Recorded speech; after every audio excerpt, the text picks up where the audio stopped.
আসসালামু আলাইকুম। আজকে 12 তারিখ। লিচু হারভেস্ট করা শেষ হয়ে যাচ্ছে আজকে। বড় ভিডিও দিব পরে। তো এখানে লিচু ভাঙতে আসে আমার একটা ভাতিজা, দেখছে যে আমি কিছু চায়না কমলার গাছ লাগাইছিলাম, একটা গাছে ফলন আসছে। আমি ওইটা শোনার পর দেখতে আসলাম, তো দেখলাম ঠিকই ছোট ছোট দুইটা ফল আসছে, চায়না কমলা।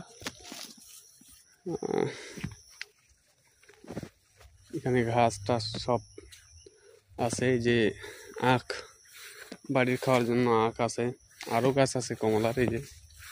কিন্তু এগুলোতে ফল আসেনি, একটা গাছে ফল আসছে।